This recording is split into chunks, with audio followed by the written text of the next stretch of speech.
Yes my dear, welcome. हम continued हैं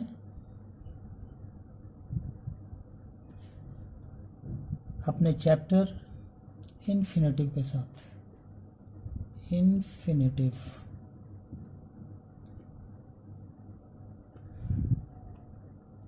हम लोग देख रहे थे इन्फिनेटिव का use, functions of infinitive, gerundial infinitive,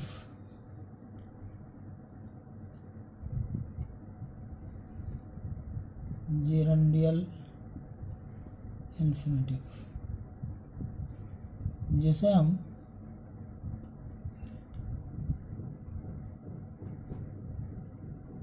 qualifying infinitive भी कहते हैं। टॉपिक शुरू करने से पहले आप मेरा परिचय राइट हैंड कॉर्नर में देख सकते हैं। मैं हूं सतीश कुमार। तो आगे चलते हैं। लास्ट वीडियो में हम लोगों ने देखा था कि इन्फिनेटिव 2+v1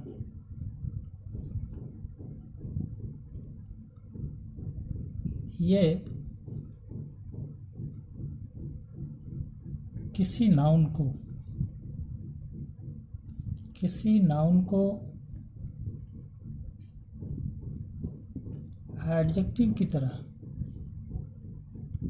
क्वालिफाई करता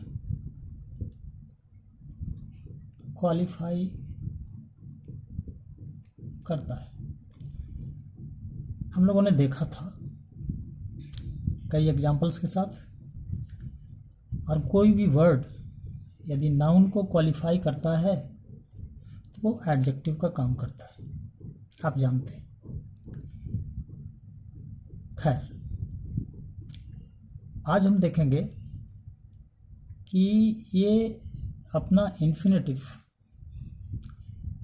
एडजेक्टिव के अतिरिक्त एडवर्ब की भूमिका भी निभाता है। एडवर्ब एक मॉडिफाइंग वर्ड है जो वर्ब, एडजेक्टिव और अनदर एडवर्ब्स को मॉडिफाई करता है। पता है हम लोगों को एडवर्ब के मॉडिफिकेशन को हम लोग विस्तार से देखेंगे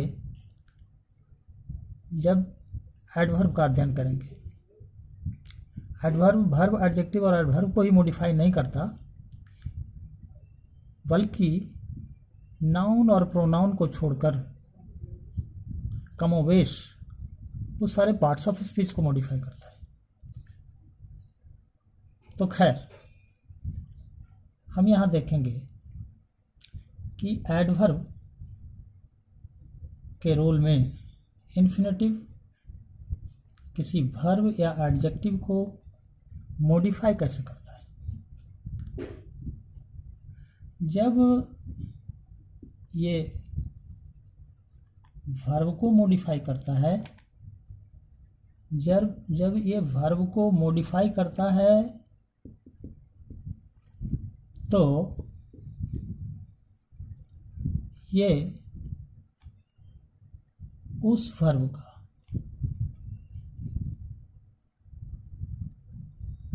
पर्पस बताता है।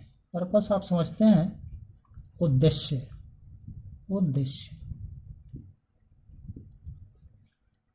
पर्पस बताता है।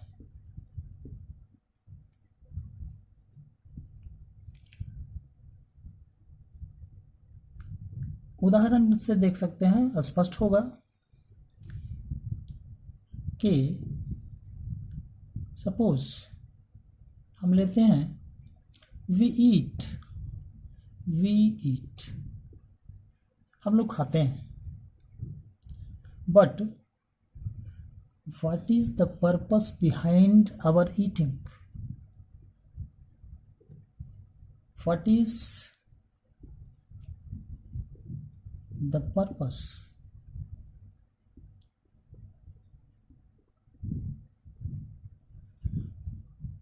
Of our eating?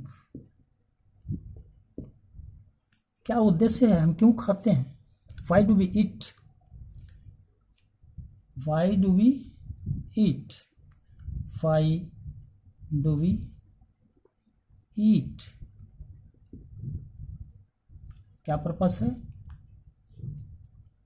To live. तो इस रूप में हम स्टेट लिख सकते हैं, बोल सकते हैं, we eat to live, eat to live. हम जीने के लिए खाते हैं। ये इन्फिनेटिव है मेरा, और वर्ब ईट को मॉडिफाई करता है। मॉडिफिकेशन के लिए ये उसके पर्पस को बताता है कि हम खाते क्यों हैं। ठीक है, हम एक दूसरे एग्जाम्पल से इसे समझने का प्रयास करेंगे। मान लिया जाए आई हैव कम, मैं आया हूं। क्यों? What is the purpose behind my coming here? क्यों आया हूं? तो उद्देश्य क्या है? हम लिख सकते हैं I have come to meet you. I have come to meet you. Here आप देख रहे हैं कम एक वर्ब है आपके वाक्य में, और कम का पर्पस है, उद्देश्य है मिलना। और ऑलरेडी हम जान चुके हैं कि इन्फिनेटिव ऑलरेडी एक वर्ब है और नेचुरली ये अपना ऑब्जेक्ट रख सकता है। बट इस वर्ब को यहाँ इन्फिनेटिव मॉडिफाई करता है और ये बताता है कि आने का उद्देश्य क्या है। तो इन दिस वे आप देख सकते हैं कि इन दोनों हमारे वाक्यों में टू लीव वर्ब ईट का पर्पस शो करता है, जबकि टू मीट वर्ब कम का।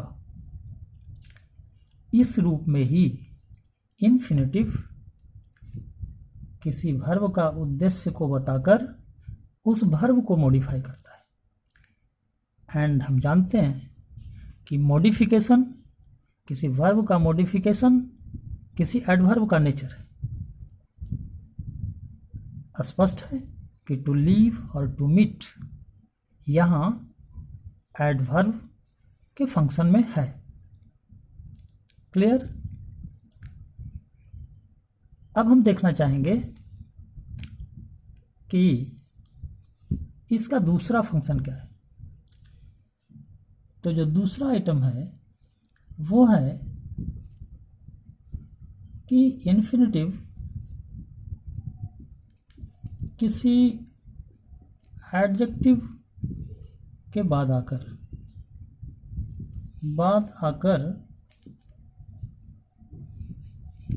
उसे मॉडिफाई करता है। किस प्रकार? कॉन्टेक्स्ट, संदर्भ जिसको कहते हैं, संदर्भ बताकर, दृष्टिकोण बताकर, दृष्टिकोण जिसको हम अंग्रेजी में कहते हैं कॉन्टेक्स्ट या एंगल कि कोई चीज़ ऐसी है तो किस संदर्भ में या किस एंगल से। तो इस प्रकार हम इसे एग्जाम्पल से स्पष्ट करेंगे। तो देखने के लिए हम एक एग्जाम्पल लेंगे और फिर स्पष्ट करेंगे कि ये कैसे काम करता है। आप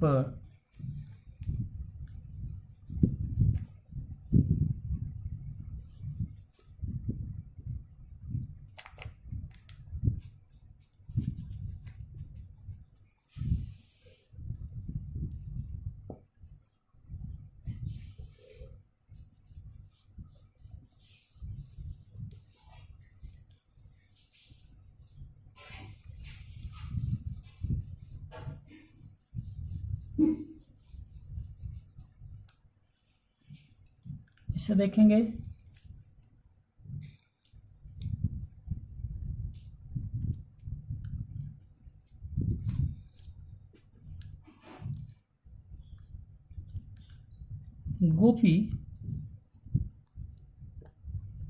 गोपी is smart. Here smart is an adjective, आप समझ सकते हैं। तो Gopi is smart, Gopi smart है, बट किस एंगल से, किस दृष्टिकोण से। तो Gopi is smart, Gopi is smart to look at, Gopi is smart to look at. ये इन्फिनेटिव है और ये आपका एडजेक्टिव है। किस दृष्टिकोण से स्मार्ट है गोपी? देखने में, गोपी देखने में स्मार्ट है। तो एडजेक्टिव, स्मार्ट एडजेक्टिव को मॉडिफाई करने वाला टू लुक एक इन्फिनेटिव है, मगर चूंकि एडजेक्टिव को मॉडिफाई करता है इसलिए ये एडवर्ब की भूमिका में है। सपोज दूसरा एग्जांपल लेते हैं। Gopi is smart, Gopi is smart. क्यों, किस एंगल से, किस कॉन्टेक्स्ट में स्मार्ट है? Gopi is smart to talk. आप देख रहे हैं ये एडवर्ब की भूमिका में है, क्योंकि अपने ठीक पहले वाले एडजेक्टिव को मॉडिफाई करता है कि Gopi is smart. In what context he is said to be smart. तो वो बात करने में चतुर है, बात करने में स्मार्ट है। यानी to talk is an infinitive here and modifying the adjective smart। तो ये इनके एडवर्ब की भूमिका है। इस तरह जिरेंडियल इन्फिनेटिव या क्वालिफाइंग इन्फिनेटिव वो है जो नाउन को, वर्ब को और एडजेक्टिव को क्वालिफाई या मॉडिफाई करता हो। तो ठीक है, आज का वीडियो यहीं समाप्त करता हूँ। धन्यवाद आप सबको, थैंक यू।